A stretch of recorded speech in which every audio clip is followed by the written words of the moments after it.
Hey everyone, and welcome. Today we are on a quest to find the absolute highest and lowest points of, well, pretty much anything you can think of. We're talking about finding the best, the fastest, the cheapest, the ultimate peaks and valleys. So let's get into it. I mean, this is the big question, right? Whether you're an engineer trying to build the strongest bridge or an economist trying to figure out maximum profit, you are always trying to optimize something. And today, we're going to crack open the mathematical toolkit that lets us do exactly that. So why should you care? Because this isn't just numbers on a page. This is exactly how a company figures out how to maximize its profit. It's how a manufacturer can design a soda can that holds the most liquid while using the least amount of aluminum. And it is literally how rocket scientists calculate the absolute peak altitude a rocket will reach. It's the science of the best. All right, to start our quest, let's forget the math for a second and just build some intuition. I want you to imagine that the graph of any function is like a landscape, a whole mountain range that we get to explore. Our mission? Find the absolute highest peaks and the deepest valleys across this entire map. Okay, let's start with the big picture. On our entire map, the absolute maximum is the single highest peak, the Mount Everest of our function. And the absolute minimum is the lowest trench, the deepest point anywhere. And here's the thing. There can only be one absolute highest value and one absolute lowest value. But of course, our landscape has more than just one giant mountain, right? It's got lots of smaller hills and little valleys. A local maximum is just the top of any one of those hills. It might not be the tallest in the whole range, but hey, if you're standing right there, you're higher than all the points immediately around you. And the same goes for a local minimum. It's just the bottom of any given valley. So the key difference here is all about scope. Absolute is the big one, the champion of the entire map. Local is just about the immediate neighborhood. It's the champion of the village.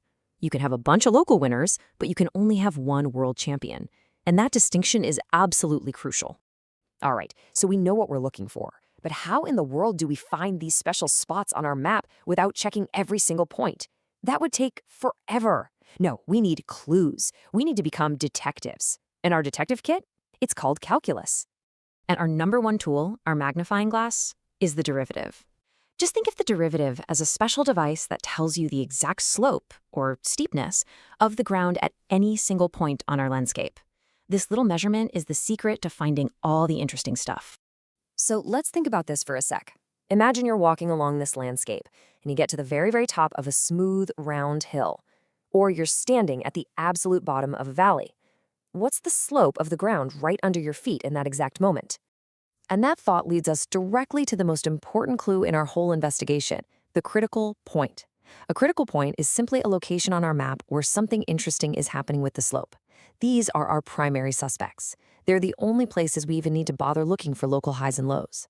So our first type of suspect is the easy one. Right at the peak of a smooth hill or the bottom of a gentle valley, the ground becomes perfectly flat, just for an instant. The slope is 0, and in the language of math, that just means our derivative at that point is equal to 0. But, not all mountains are smooth and round. What if you've got a sharp, jagged peak? At that super sharp corner, the slope isn't 0. In fact, you can't even really define what the slope is at a single point. It's undefined. This is our second type of critical point, a place where the derivative just doesn't exist. Now listen up, because this is a super important warning for any detective. Just because you find a suspect, a critical point, that does not mean you've found a max or a min. For example, look at the function x cubed. Right at 0, the graph flattens out completely, so the slope is 0. It's a critical point for sure, but it's not a peak or a valley. It's just a flat spot on an otherwise constant climb. So remember, a critical point is only a candidate. So we've got our suspects. But how can we be sure that this whole hunt is even going to work? Well, lucky for us, we have two incredibly powerful theorems, two rules of the hunt that guarantee our quest will be successful, as long as we follow a couple of simple conditions. First up is the extreme value theorem, and this one is basically our guarantee.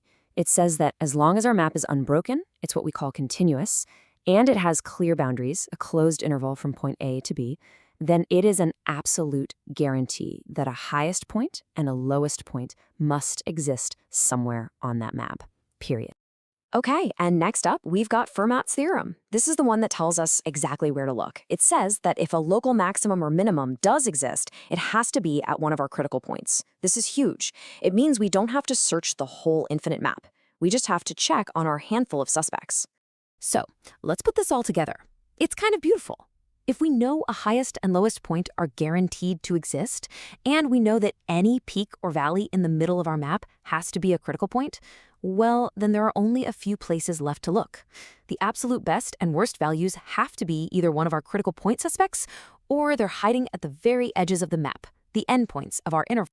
We've got the theory, we've got the tools, we've got the rules. Now let's lay out a completely foolproof, step-by-step strategy. This is the payoff for all our detective work, a simple process to find the absolute maximum and minimum every single time. Here we go. It's just 4 simple steps. Step 1, find all your suspects, the critical points that are inside your map's boundaries.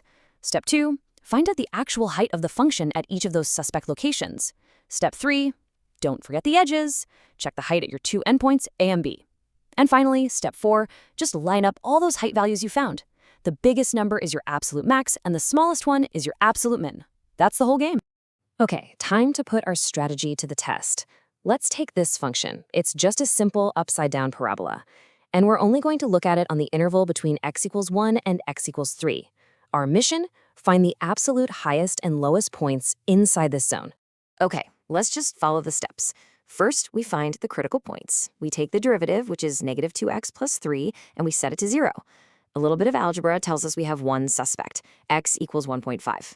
Now we just test our candidates. We need to check the function's value at our endpoints 1 and 3, and at our critical point, 1.5. So we plug those in, and we get 3 values to compare, 0, 0.25, and negative. And the final step is the easy part. We just look at our list. What's the biggest number? It's 0.25, which happened at our critical point. And what's the smallest? It's negative 2, which happened at an endpoint. And that's it. Quest complete. We have successfully found the absolute best and worst values on our map. Look, if you remember only one single thing from all of this, let it be this sentence right here. This is the cornerstone of the whole idea. To find the absolute best, you don't have to check everywhere. You only have to check a few very specific, very important places. The critical points and the endpoints. So we end right back where we started. But now you have this powerful new way of thinking. So look around your world. What process could you make more efficient? What design could be made better? What outcome could you maximize? The quest for the best is literally everywhere. And now you know exactly where to start looking. Thanks for joining me.